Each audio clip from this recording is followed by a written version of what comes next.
Thank you for joining us. And I was just explaining that my name is Rahul Kashyap and delighted to kind of facilitate the conversation here for the next 10 minutes or so. We're going to keep to the schedule and just wanted to really kind of continue the conversation with Yvette from that fantastic panel discussion that we just listened in on. So thank you to all of you who have joined us. And maybe I'll start a little bit, Yvette, with just kind of an introductory question, if you Sure. would. And then I'm also going to really ask our participants if they can put questions in the chat, and I'll do my best to kind of multitask and read those and follow through. Um, but Yvette, tell us a little bit more about Sister Fund. I was delighted to hear, how much you've been able to accomplish in just a couple of years, it sounds like, Sure. and a group of women coming together. But tell us, what was it that really kind of got you started or tipped you over into saying, you know what, we think we can make a go of this and we think we can actually get to the kind of progress that you've achieved in the last couple of years. So take us through it. That's a great question, and I would love to tell you about it. Um, I have I have some really good folks that actually got together. They actually we're all really good friends. It's six of us, okay, and we had all been giving money individually to various organizations. I would give to the Girl Scouts. A friend of mine would always give to a local scholarship fund. We were all doing different things. And we happened to be sitting around talking one evening, and we were talking about the various checks that we have been writing, throughout the year. And someone finally said, wouldn't it be cool if we all just kind of pooled all of our money together and just gave to one thing?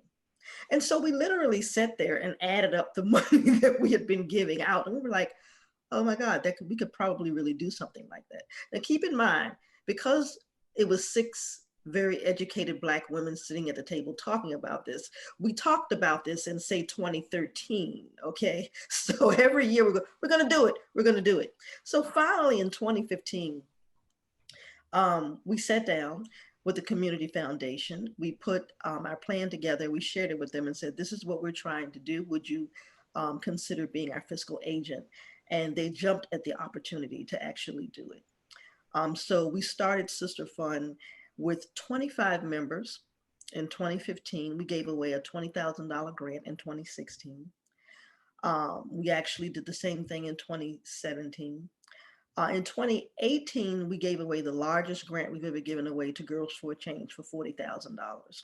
Okay. We also gave away $40,000 again in 2019 to two organizations. We gave one 20,000, two $20,000 grants. And so this year we're actually going to do $75,000, and we're going to do that with three organizations. And so essentially, what we found through sister funds, we were not different from anybody else. Okay. We were all looking to actually fulfill a need, and we all wanted to do something that could be actually impactful. And so we give around education, health, um, empowerment, leadership development, and workforce development. Those are the areas that we focus on. Thank you for that.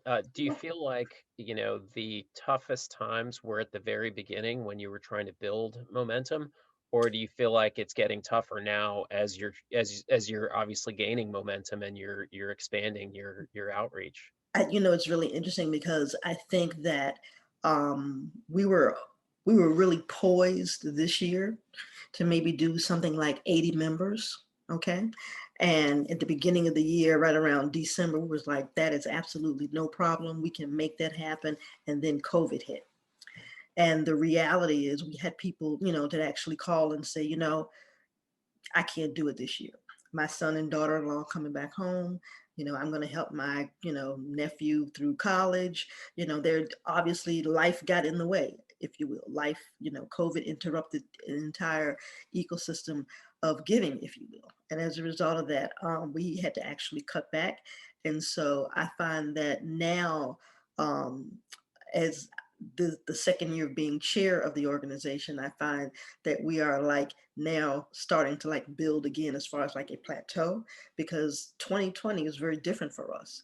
I mean, we have an organization, Impact 100. I don't even think that I think they decided not to actually give this year, and they have over 300 and some odd members. But we knew how important it was for our community to actually receive some funding and resources, and so we made it a point to make sure that we actually gave this year. Yeah. Thank you for that. COVID has been, and Oh, yeah. 2020 has been a year like no other. So Like no other. Yeah. certainly sympathize with the inclination to say, hey, maybe next year. But Hmm. it sounds like Exactly. you've been able to overcome that. Oh, yeah. You said earlier that you were like everyone else in terms of philanthropy, which Mhm. I'm sure is not true. But you talked about some of your priorities. Yeah. And there's a question in here about how do you kind of develop those priorities, especially through the lens of thinking about a more just community. How did you come to those sets of priorities as you were developing? It was really interesting. Believe it or not, the priorities that I actually named are all the priorities that are actually in the hearts and minds of the founders, the 6 founders of this organization. We have one founder that is actually that works in health equity. We have another founder that works in leadership and empowerment. We have another one. I work in workforce development. We have another founder that works in affordable housing. And so the actual areas in which we've all come from were the areas that we recognize were true and dear to not only our community, but the people um, that we actually work with and serve, even on our regular jobs. That's fascinating. And I think, even as you say, some of the categories that are probably similar for many others, like education, for example, within that top line, you can have a very different perspective depending on who you are and Mhm, what your experience is and how you fund and provide philanthropy for mhm, education. mhm. How, how do we provide funding for education? I'm curious to hear it. Yes. It's really interesting because we have not actually funded an educational entity as of yet. We have funded an organization around leadership development. We funded around affordable housing. We funded around empowerment for our girls, but we have not actually funded around education. I believe that that is probably going to be on the horizon very soon, especially around individuals.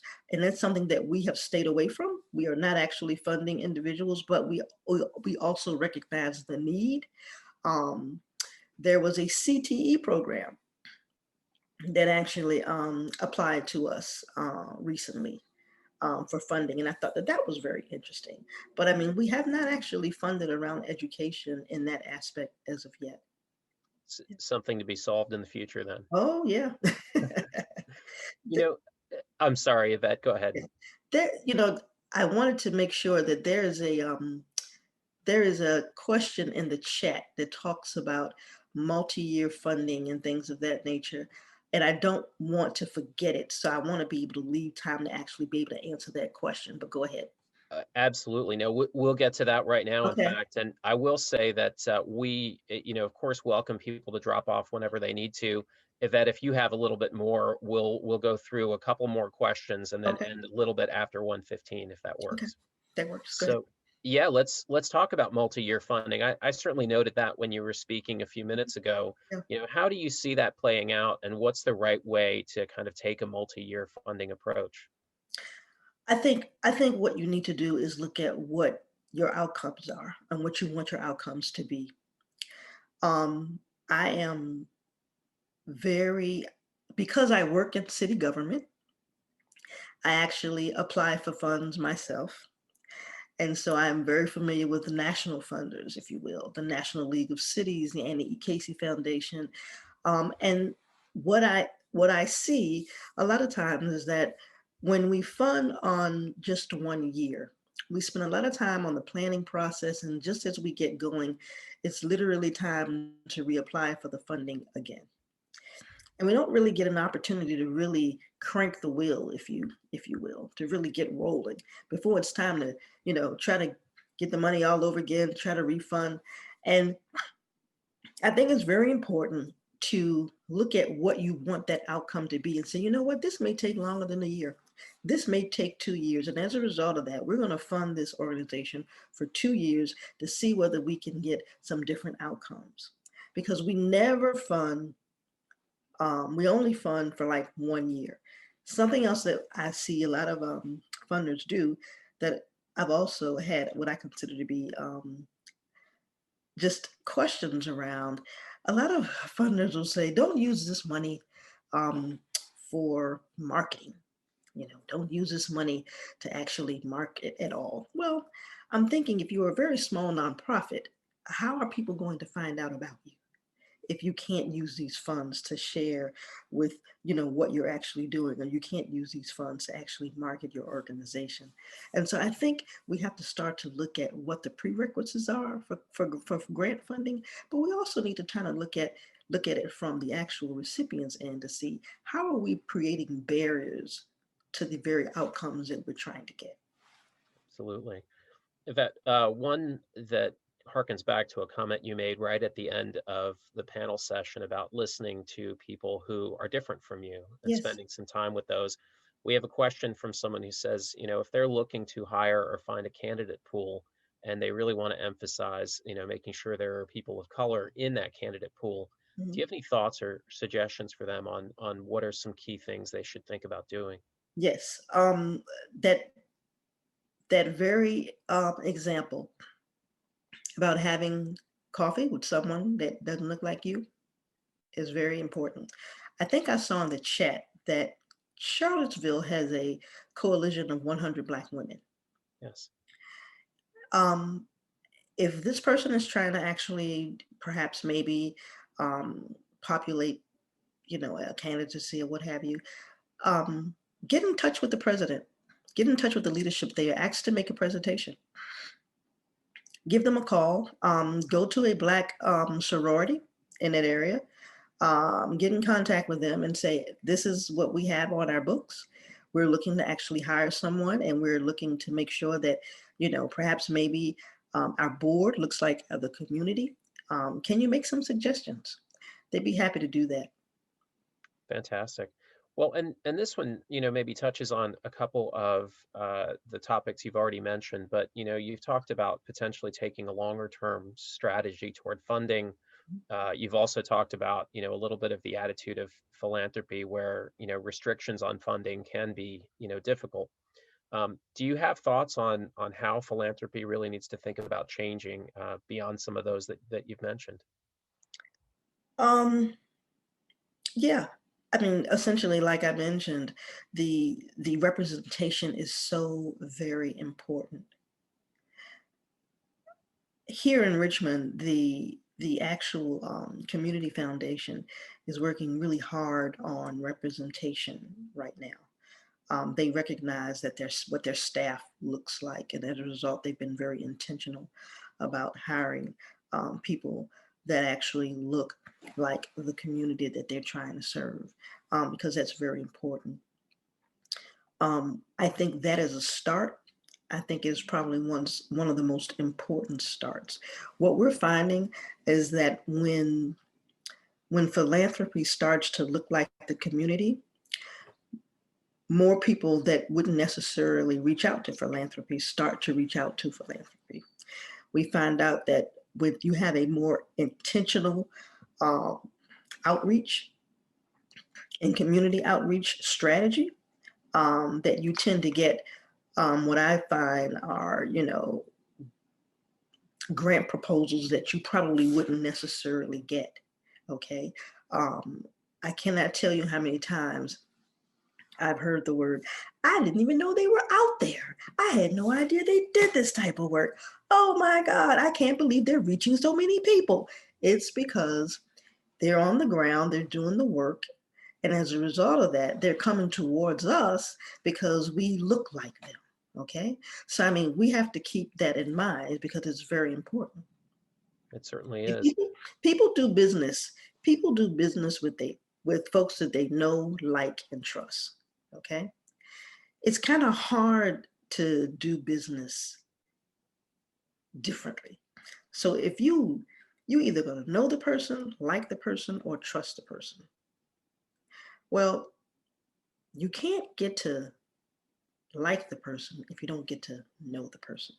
So I think we need to be very intentional about trying to get to know some different people. Fantastic.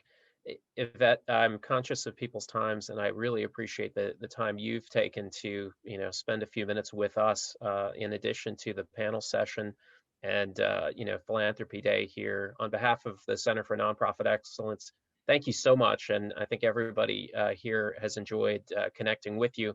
Hopefully they'll find ways to reach out and listen to somebody who is a little different from them. So thank you so much for your insights. Thank you very much. Not a problem. Thank you, Evette. Thank you.